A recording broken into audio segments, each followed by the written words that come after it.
Have you ever tried to grow a tomato plant but just couldn't get it to bloom, just couldn't get that many tomatoes off of it?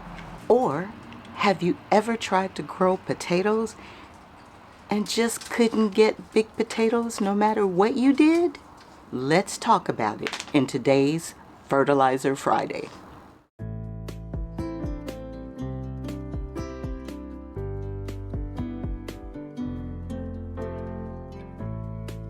These are all fertilizers.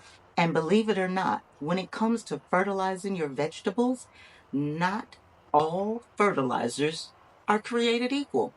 Even when it comes to your flowering plants, not all fertilizers were made for all plants and all vegetables. There is a difference, and you have to figure out and learn and pay attention to which one is the best one for which plants. Let's take a look at some of these. Let's start with these three. These three are higher. I'm sorry. Where were we?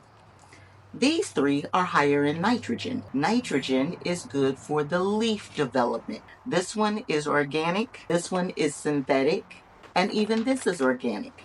These two are water soluble, which means you can mix them with water and the plant will take them up right away when it's fed. This is like a slow release that goes into the soil, and over time it will release the extra nitrogen into the soil of the plant. Scat!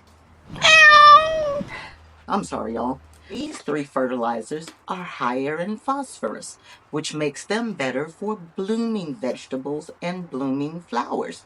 Go on now, get out of here. I done told you, get. I'm sorry, once again, I do apologize. As I was saying, these are good for flowers and plants that have blooms on them. They have extra phosphorus, and the phosphorus is what helps to develop blooms. This is granular that goes into the soil, and this one is water soluble, which means you mix it with water and give it to the plants, and the plants will immediately absorb it. These two that go in the soil will take a little more time for the plants to break down and absorb. Let's just use these two as an example. This one is the Miracle-Gro All-Purpose Plant Food. This one is the Miracle-Gro Bloom Booster Flower Food. Now, sometimes, because this says all-purpose plant food, people tend to use it for all-purpose, for everything. But what comes into play is the NPK. NPK stands for nitrogen, phosphorus, and potassium. And you would need to pay attention to the content of each one in the fertilizer that you're using. For this one, the nitrogen content is 24%.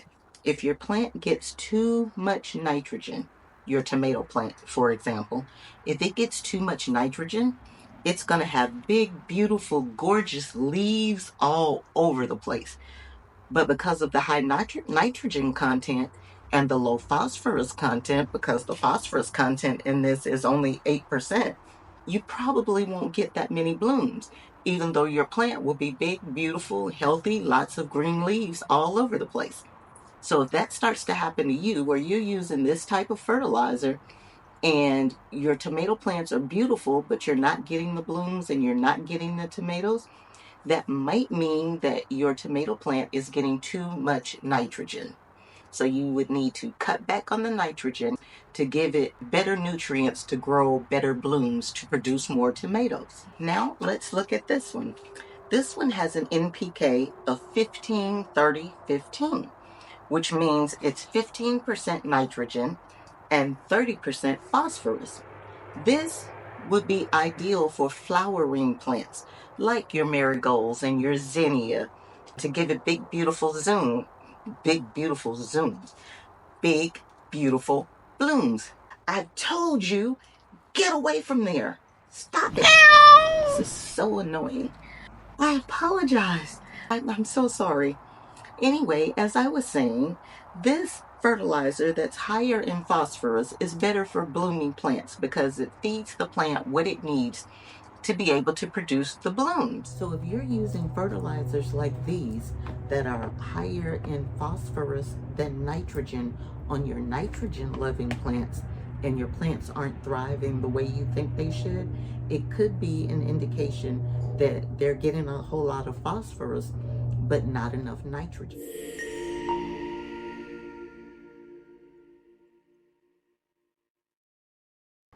I cannot use fish emulsion fertilizers in my raised beds because of this.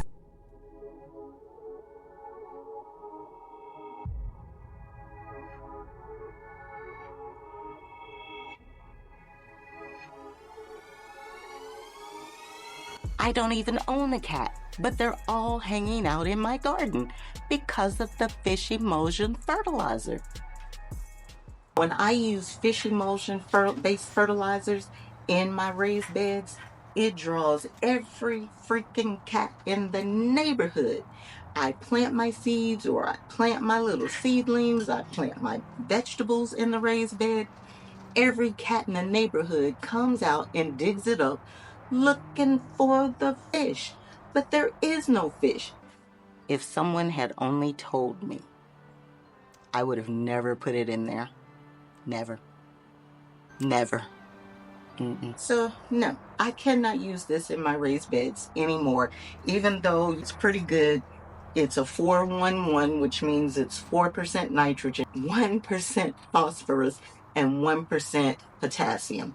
So it's pretty good, but like I said, the only problem I've had with it is every cat in the neighborhood coming looking for the fish. And it doesn't matter how long it's been there. It doesn't matter how long I water it, to get it to the smell to go away. You really can't smell it. I can't, but apparently they can, and they think it's fish buried there. And it's so crazy because I remember when I was little, my grandfather would go fishing, and he would take the fish carcasses that my grandmother had, after filleting the fish and everything. He would take that and bury it in a hole, cover it with dirt, and then put the plant in on top of that. And maybe it was happening and I just didn't know about it, but I don't remember anybody fussing about cats coming to the neighborhood or coming to the garden, digging up their vegetables, looking for the fish. So I don't know, maybe they put lime on top of it or something. I really don't know. And he's not alive now for me to ask. My grandfather isn't. And my grandmother doesn't remember because she's like 96 years old. I mean, that was a long time ago, but I can't use this anymore because of that. So if you're having a cat problem that's coming in and digging up your vegetables, then maybe you're using a fertilizer with fish emulsion in it too, and that's why they're digging up your garden trying to find the fish. Now, let's talk about the third element, potassium. Potatoes love potassium to grow. So when I'm growing my potatoes, whether it's a sweet potato, a russet potato, or a Yukon Gold potato, I'll put just a little smidgen of this into their soil. And that's how I get my big roots and all of my big potatoes that I get, by adding a little bit of potassium. And this bag is 60%. It has 0 nitrogen, 0 phosphorus, 60% potassium. So I only need a little bit, and it goes in the soil and it goes a long way. So now you know my secret to getting many big, beautiful potatoes. It helps to fight diseases and promote stronger roots. A little bit of extra potassium for your potato plants goes a long way, and it helps a lot. Now you know my secret. But hold on a sec. Don't go buy that extra potassium yet. Let me explain how and why I'm able to use this extra potassium. First of all, I'm growing my potatoes in potato grow bags, and I know the soil that I'm using doesn't have any potassium in it. So I know that in order to get big, healthy potatoes, I'm going to have to add potassium to my soil. And that's how I'm able to do it.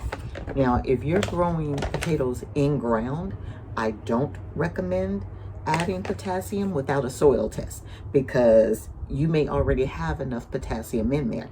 And your small potato problem could be the result of something else, like too much nitrogen, especially if you had big, pretty greenery above the soil before you harvested the potatoes, and then you harvested the potatoes, only to find out they were much smaller than you thought they would have been. That might have been an indication of too much nitrogen rather than not enough potassium. So for in-ground, the best thing to do is to get a soil test. If you're gardening in containers, the best thing to do is to look at the content of the soil that you're adding to the containers and supplement that soil with whatever your potatoes might need to make them grow big and strong and healthy and delicious. Here's the tip. When it comes to growing my potatoes in potato grow bags, I do not use old dirt.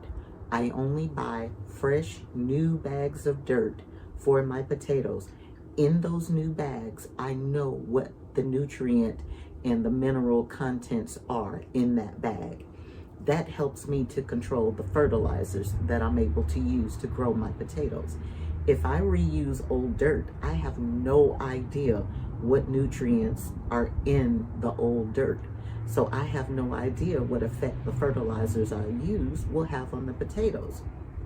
Unlike tomatoes, I will use old dirt for tomatoes because they're growing above the soil. And if they're doing something strange, I can visibly see that and adjust my fertilizer to fit whatever's going on with them. But because potatoes are growing below the soil, I can't see what's happening with the potatoes until it's time to harvest them. So to keep the guesswork out and to better help me ensure a better chance of getting good, big, healthy potatoes, I start growing them in fresh, new dirt purchased from the store where I know what the contents of the nutrients are in that soil, and I know the fertilizers that I'm adding to the soil, like my extra potassium, that will help to give me big, beautiful, healthy potatoes that I can enjoy later and not be disappointed when I dump them out to find those little itty bitty potatoes. That, what am I gonna do with those, right? If you're doing container gardening or gardening in grow bags and you're just setting it up for the very first time, the nutrients in your soil is going to be dependent upon the soil that you choose to fill your containers with. You tend to have a little bit more control. You also know what plants you're planning on putting in your container.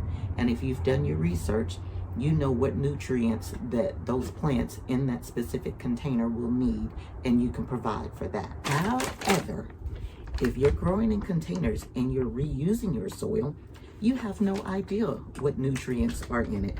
And I don't know if you would want to get a soil test done on container soil, but potassium and phosphorus don't tend to leach out of the soil as much or as quick as nitrogen. So in that case, you're going to have to really pay attention to your plants and how they're surviving and what they're doing. And I've included in the description below a link to several reliable sources that gives you an idea of what to look for in your plants in terms of their nutrient deficiency, as well as any nutrients that they may have an overabundance of, and how you can best correct that. Let me know in the comment below if you have any questions, because I realize this is probably a lot to take in, but I want to give you some information to get you started off on the right foot and start thinking about how you're going to fertilize your plants this season. So now it's time for you to get your fertilizer ready. Go enjoy your Fertilizer Friday. Have a good day. I'm gonna go back over here and try to figure out how to fight off these cats and how to get the cats away from my garden so that my plants can survive for this season. So I'll catch you next time in the garden. Happy gardening, friends.